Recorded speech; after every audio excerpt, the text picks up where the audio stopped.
Don't be afraid. Don't let fear get in your way. That's the thing. Fear is the biggest disaster.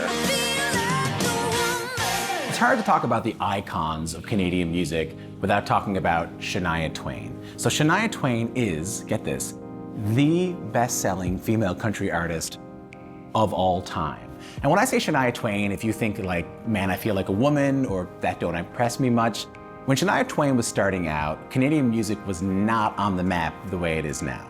Shania helped put it there.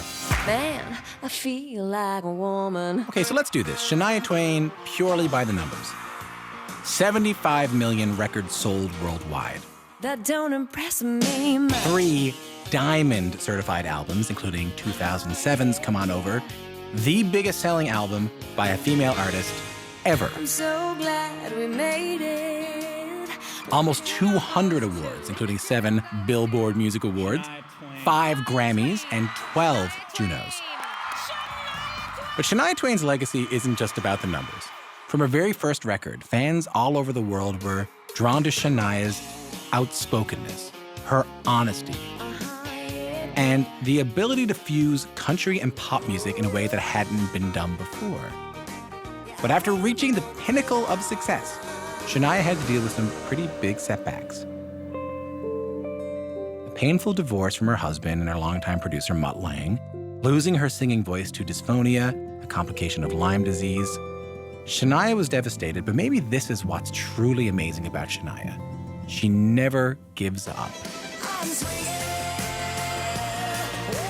In 2012, after years of vocal therapy, she made a comeback, performing a 2-year Las Vegas residency, appropriately titled, Still the One.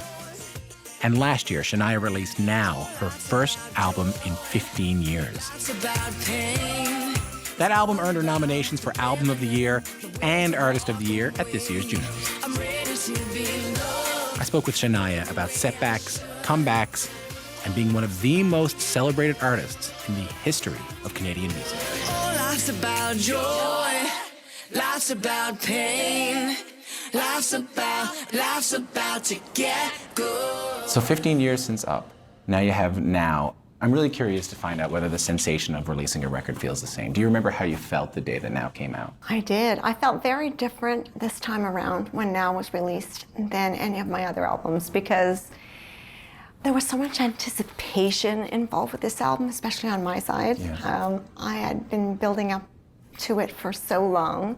I was, I'd gone through so much fear of getting started and committing to it, and pushing myself to write it alone and take all the responsibility there, that by the time it was ready to release, I was just beyond ready, and I was relieved when it was released. I was relieved. Couldn't wait to get it out. I was just so relieved, yeah. So long to be strong.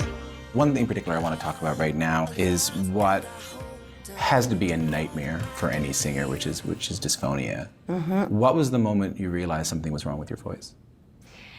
I was at the end of the Up tour, and I just started losing control of it. Now looking back, I know that specifically it was in Virginia.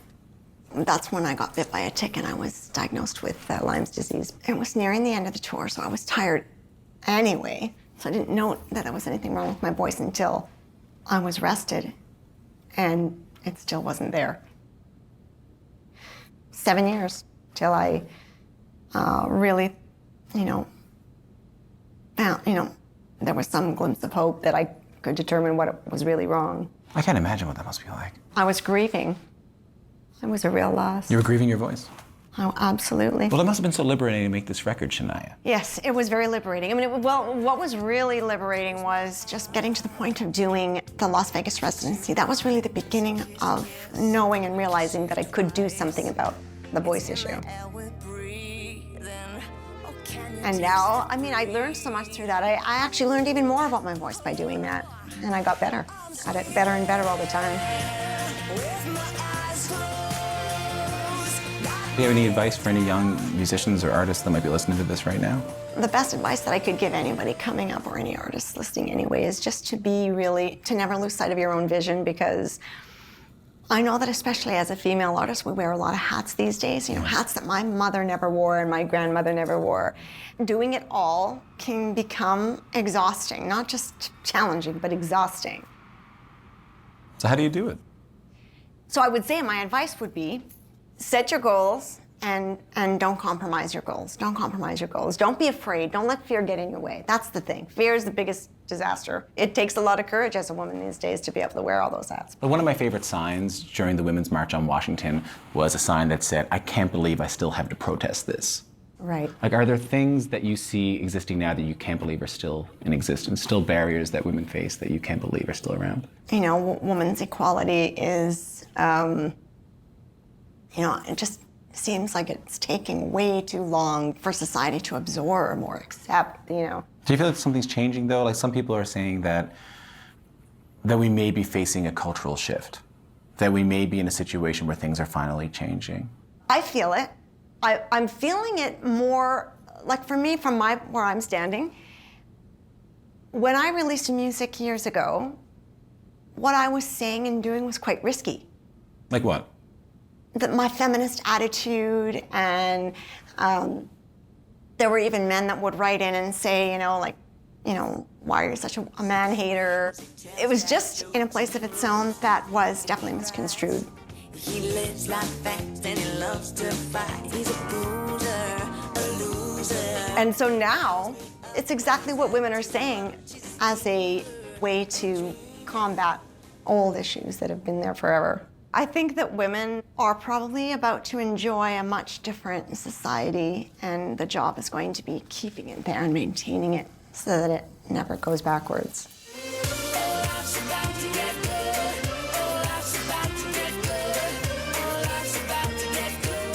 When you were coming up and you were just destroying in the United States, you were winning Grammys. Did getting that recognition at home in Canada mean anything differently?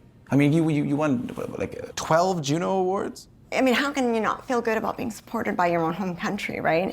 And it does feel really good. My parents were not alive to see any of my success. And that is the biggest disappointment on a personal level. But to have Canadians support me and be a part of it is awesome. It gives me a sense of belonging. Thank you so much. I remember you hosting the Junos, back in 2013. What do you remember of that time? Well, I was nervous Yeah. because I had never done anything like that. I'd never done television dialogue. Please welcome your host for the 32nd Annual Juno Awards, Shania Twain. To get up there and actually be responsible for delivering the dialogue and the spirit and the mood of the night, and to represent the artists well and the industry well, was a stress. Hello, Canada! But you know what? Everyone was so wonderful, and it was a lot easier than I had anticipated. Oh, this is so great. Welcome to the 2003 Juno Awards. I remember those jerseys. Remember those jerseys you I wore? know. I had so much fun with the wardrobe. I got a picture of you in the Leafs jersey. Oh, cool. Yeah. Hey, you want to see it? Isn't that cool? I love it. What do you think looking at that? I had a lot of fun. I was really into the whole experience. Well, that does it for tonight's show. I hope you all had a wonderful time. I had an absolute... If you were to talk to 14-year-old Shania and tell her something, what would you tell her? I would tell her that it's going to be okay. We all need to know that it's going to be okay by somebody else, and that's what I would say. Especially at that age, I felt that life couldn't get any worse. It was like one of the lowest periods of my life between 13 and 14. And I just wanted so badly for somebody to say, someone that I trusted, to say, it's gonna be all right. This'll pass. It's sort of like I have an anxiousness about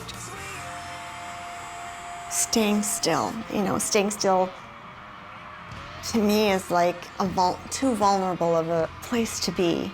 So I'm always moving forward, always. So my challenge is always to not rush ahead and to actually enjoy where I am and not rush past things and miss a lot of the great things, which was my tendency for many, many years of my life. So there's some happy medium in there that you've got to find for yourself. when I was that age, I was petrified of getting stuck. And so I was like, oh, I just gotta like, woo, rush forward. So I wanna make sure that the period that surrounds the release of this new music and the creation of this new music and the celebration of this new music and sharing it, that I feel fulfilled of whatever that period is and that I don't miss out on anything. Swing it.